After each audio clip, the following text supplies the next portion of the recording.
Good morning. It's Sunday morning, and I'm here with a Sunday thought. I'm smiling because I have been working on doing um, one tarot card a day in a short. And all of a sudden, now I'm back to doing my Sunday thought, which is not that much longer, but it is longer. Anyway, Easter is coming. And I don't know about you. I don't know if you have family around or friends. I know that over the last few years, when I don't have family that is here anymore, although my son is coming to visit over the Easter weekend, but my friends have always come together and had an Easter dinner, like we have Christmas dinner. So Christmas and Easter. So what makes Easter such a, we might call it a historical holiday? Christmas is about the birth of Christ. Easter is about the death of Christ.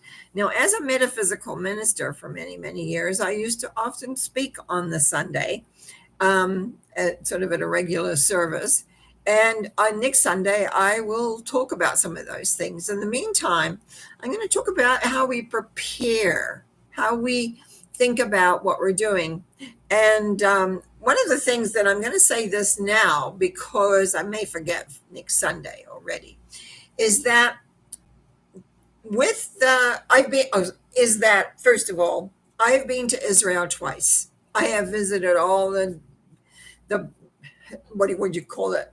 Jesus sites, historical sites. I've traveled the country on a tour, which was a spiritual one that was really interesting. We all went through a ceremony in the River Jordan, just like Jesus did. And I have a funny story to tell about that because, Jesus had a dove come. And I went, well, Jesus had a dove. Well, birds are rare in Israel. It's deserty and there's not many birds. But as I was laid down into the water, because I'd been helping laying people down, and then there was the last two of us. And as I was being laid down, I looked up and there were two birds flying in a special format, I guess. Well, ever since then, every now and again, I look up and there are two birds that are flying in that format. But anyway, that's just one of the experiences I've had over the visits I've had there.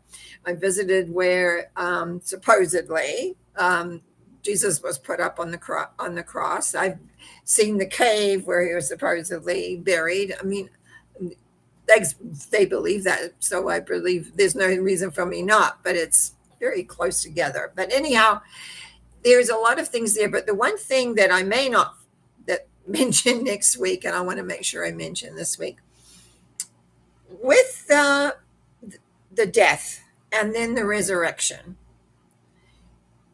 that in a way is symbolic of what most like metaphysicians like myself believe in as reincarnation, that the soul goes on. The soul has another experience or goes somewhere else maybe. And I do know that people go to different planets because I've done readings where I've looked back in a person's life to see where they've been right from when they first sprang out as a soul, from the big energy where the souls get released. And I do believe personally, though I don't know, but to me is that we go through all the different different planets, different I can't even say incarnations of all sorts of things, and we work our way back to the whole. That's what I kind of believe inside there. Not that I have an awareness of that, but it's like as we learn, as we grow, and that spirituality comes a part of it.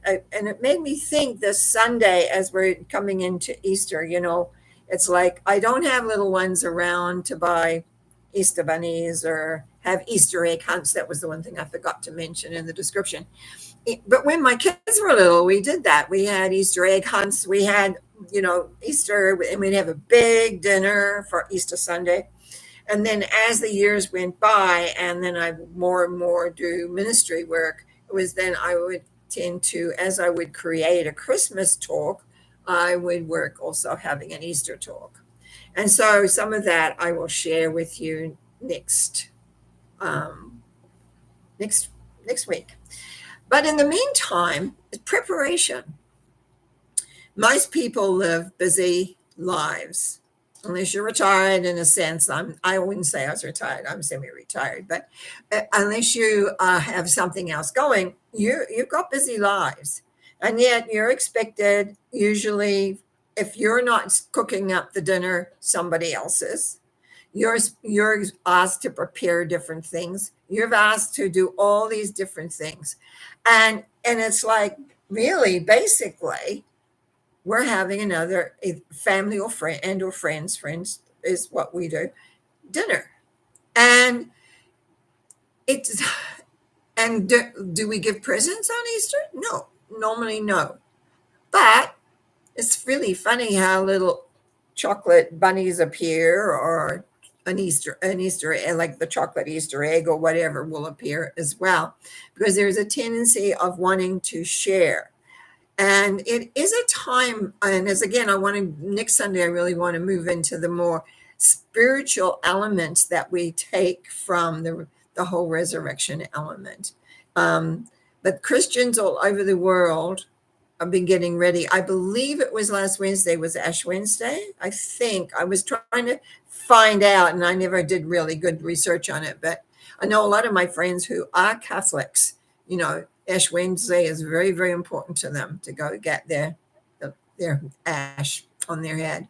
There's ritual. Often in our more modern day, we've gotten away from ritual.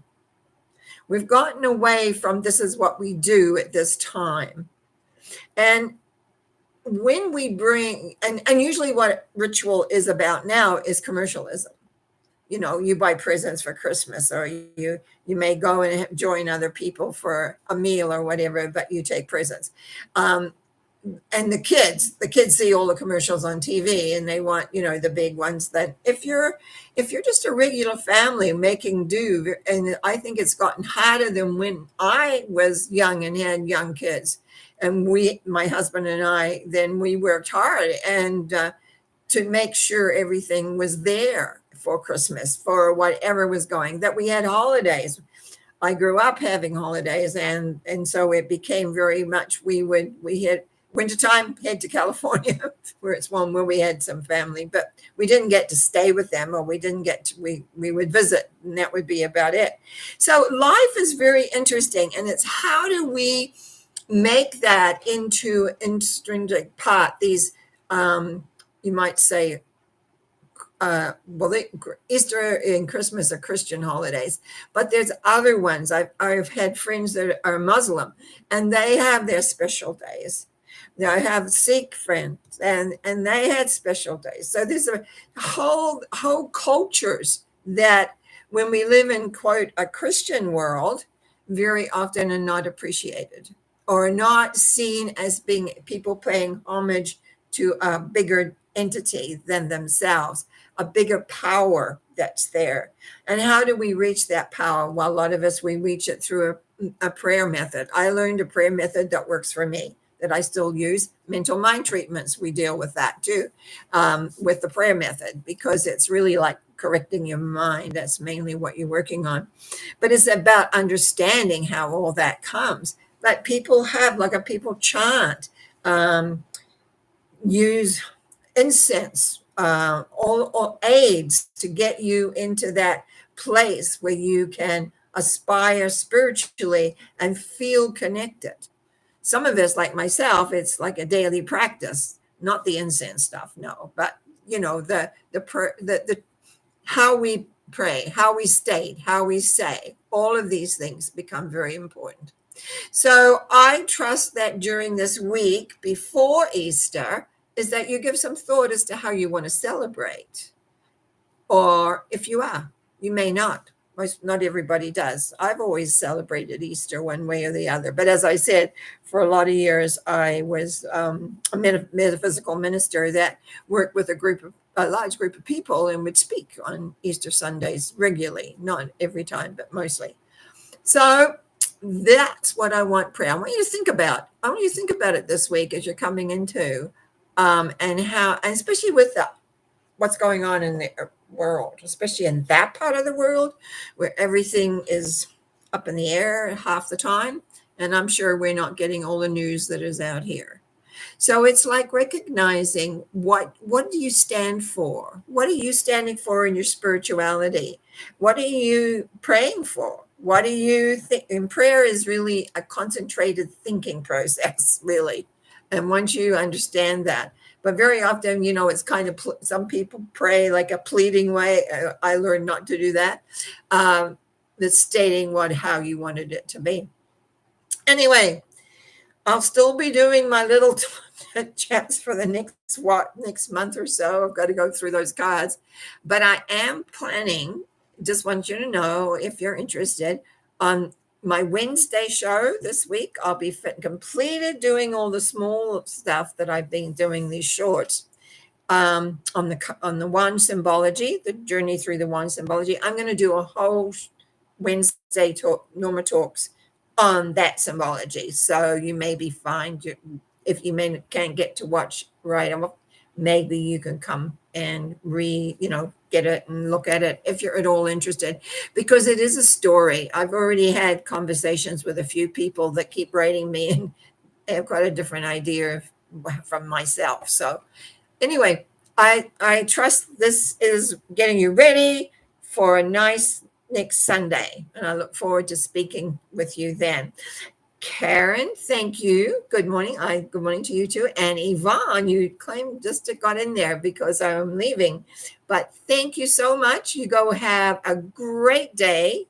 I don't know what it's like out there. I've been up a long time today already. I went to bed very, very early. But anyway, that's another story. And we had a lovely weather yesterday, which I didn't go outside, but it felt colder. I think it was up in the teens, but it felt like 3. So we're still not out of that cold weather up here in the north, but we're getting there. Blessings to all of you. Have a wonderful day. Say hi to your friends. Know that you're loved. Bye now.